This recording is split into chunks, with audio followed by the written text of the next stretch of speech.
So I was looking at Amazon today, I was looking at the Nintendo Switch, and I was thinking, wow, there's 76 reviews, it hasn't even come out yet, and they're all really good.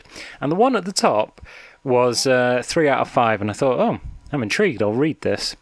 And the title of the review was A Time Traveler's Review. So I thought, I'm intrigued, I'll read this. And I just found the best, just hidden gem ever that I've ever read.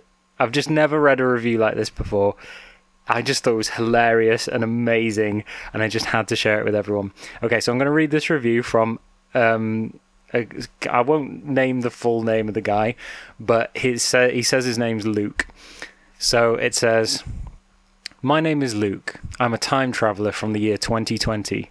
In 2017, Nintendo launched their new console, the Nintendo Switch.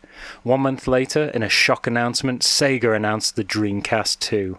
The release of the Dreamcast created a rift right through the gaming community, thus beginning the second Nintendo versus Sega war. Everyone picked a side. It was calm in the beginning.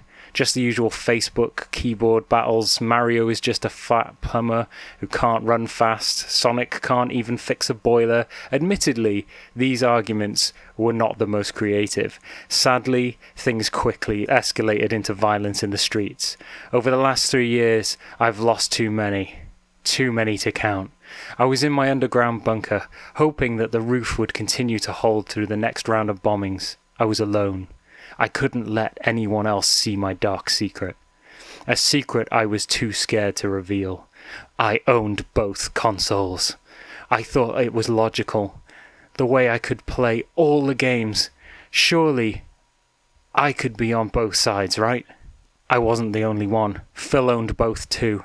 We shouted it to everyone, claiming he'd found enlightenment. Instead of becoming the savior he believed himself to be, he became the enemy of both sides, and they literally ripped him apart in the streets.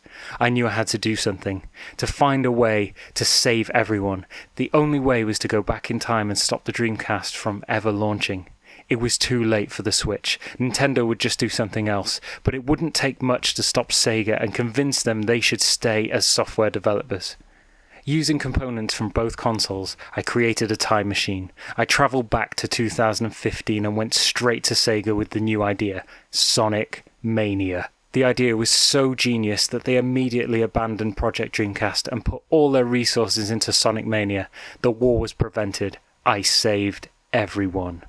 Sadly, the Dreamcast no longer exists in your future. My time machine ceased to exist also, meaning I've been trapped in your time ever since. I thought I was the only one, until now. Seeing these 70 plus reviews for the Nintendo Switch has made me realise that there must be others who have also tried the console and then travelled back in time and left a review of what it was like. To all you I say, hello my brothers, I am sure you fought well. Together we will help shape a more united future. Anyway, I've got off track with my review. The Nintendo Switch was a fun console. 3 out of 5. And there you go. That was the best review I've ever read. Just ever, let alone on Amazon. And it was just like a little hidden gem. I just thought that was absolutely brilliant. It cracked me up. The first thing I did was phone my best friend and I was like, dude, seriously, you have to read this. So there you go, guys. That was really interesting. I'm sure if you go on Amazon, you can read this review. It's called A Time Traveler's Review. It won't be hard to find.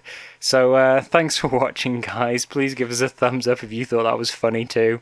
And check it out for yourselves. Thanks, guys.